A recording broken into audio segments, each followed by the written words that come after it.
Welcome to Rise Up Beyond Fertility.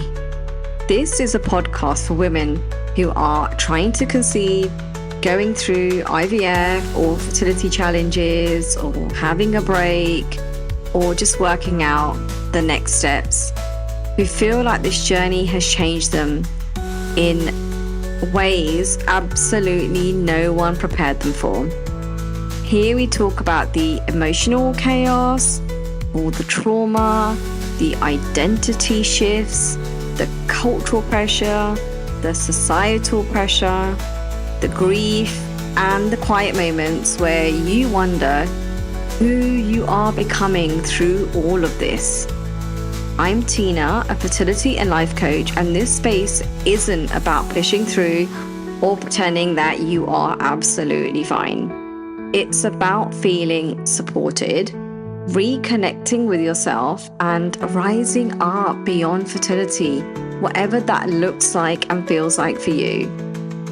If you've been wondering and asking yourself who you are beyond all of this, you are in the right place.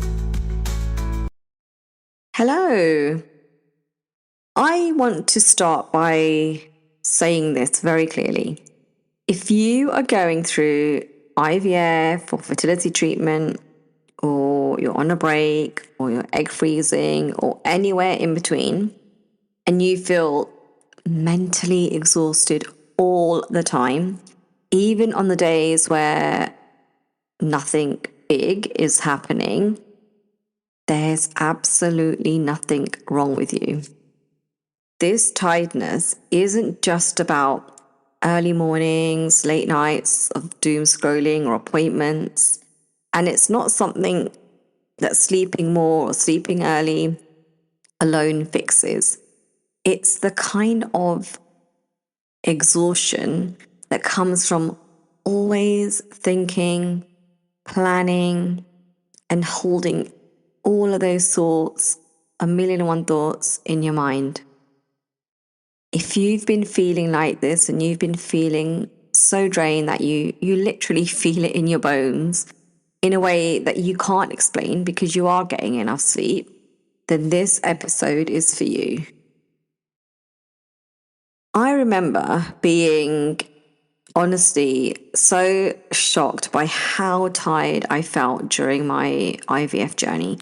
Even when I wasn't physically in treatment cycle, taking the hormones or preparing for a transfer or surgery or any of the other things that I was dealing with at the time, I just remember feeling just tired all the time, like an old lady. Not physically at first, but just mentally, like my brain just didn't know how to switch off. And even, like I said, even on the quieter days where I was in between cycles or taking a break, when nothing much was happening, my mind was never really resting. Like it was constantly switched on, just like humming away in the background. I felt like there was always something constantly running in the background in my mind around what's next? What if this doesn't work? Did I do that right? Should I be doing more? Should I be doing less? You know those thoughts, you know exactly what I'm talking about. And I realized that it wasn't the treatment itself that was exhausting me, although the hormones really did have a massive impact on me and the way my body reacted. It was everything that I'm carrying around it all, like just the sheer emotional weight and burden that you just end up carrying around with you without even realizing it. IVF, or fertility treatment, asks you to become the boss of your own uncertainty, which is so hard. You're tracking dates, you're remembering instructions from your clinic, you're making decisions without knowing the full picture or an incomplete information. Like you're taking a risk most of the time You're preparing for outcomes and results that you don't control. You have no idea how to control sometimes. All the while still being a wife, a girlfriend, a friend, a daughter, a colleague, an employee, a sister, a granddaughter. Honestly, the list goes on. Like your brain is constantly scanning for risk, timing, and meaning. Like, what does this mean? What does that mean? What about this? And what about that? Literally, it's nonstop. And so what happens from a nervous system point of view is all of these thoughts, all of these worries, all of this uncertainty keeps you in a low level state of alert for a long time. Not panic, just constant on. Like that switch is constantly on. The constant humming. And that's why IVF and fertility feels mentally exhausting, even when in your mind you're coping. And I want to say this, you're not weak, you're not broken, you're just carrying so much. It's that invisible weight that no one else can see, and sometimes we can't even see that you're carrying. And if we look at this from the rising up beyond fertility, it doesn't mean pushing through this exhaustion. It means recognizing it, being aware that the mental load is still load. You don't need to earn rest by being productive or positive all the time. And you don't need to justify or tell people why you're so tired. Your experience is real, even if no one else can see it.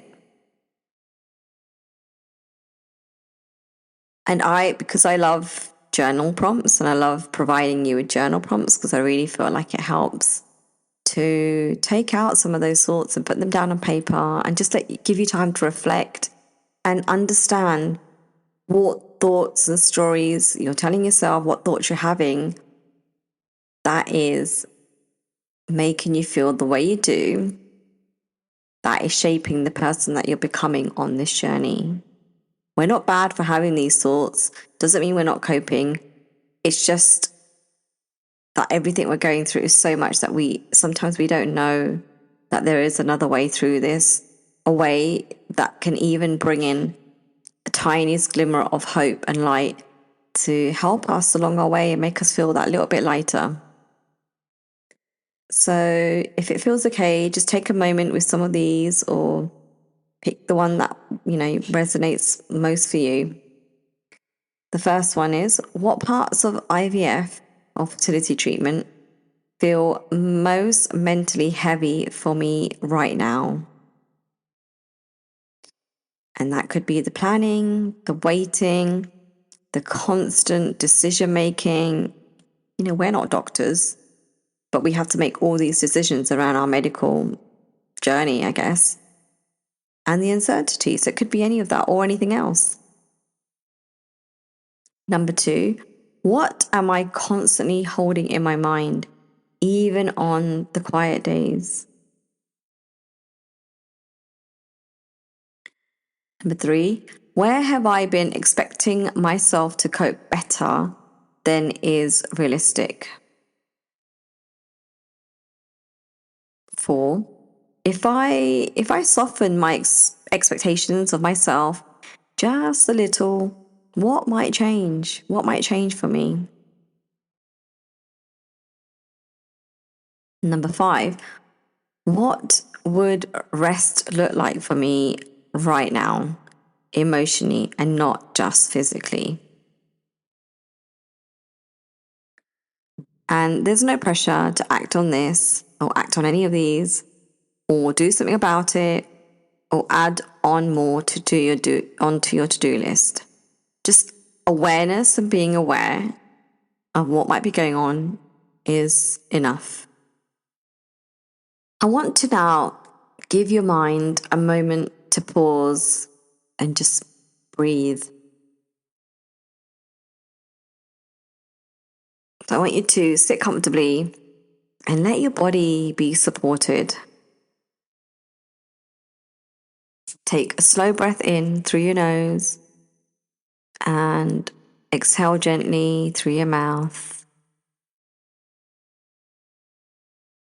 And again, in and out.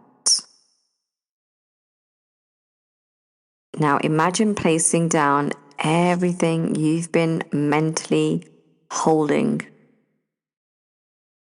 The plans, the questions, the what ifs, just for this moment. As you inhale, silently say to yourself, I can pause. And as you exhale, I don't have to carry this right now. Let your shoulders drop. Let your breath slow down. Let your jaw soften. Let the space in between your eyebrows feel soft and supple. Even a short pause counts. Take one final slow breath in and a longer breath out.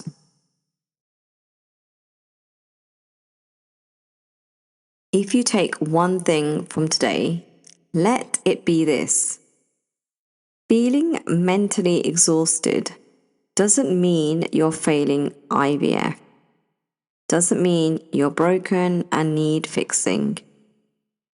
It means that you are human inside and are going through something so incredibly hard, demanding, tough, traumatic, and those feelings of being left behind constantly keep coming up for you.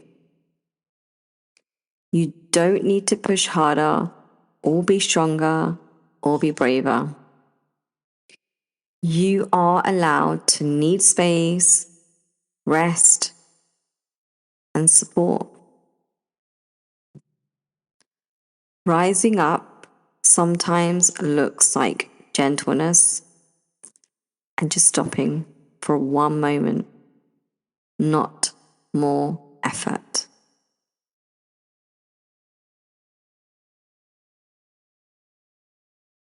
And before I go, I just want to say this. If you are listening to this and thinking, gosh, I'm so tired of holding all of this and doing all of this on my own, I've created a free WhatsApp group for women on the fertility journey. And these women are from all over the world and they're all at different stages of the journey.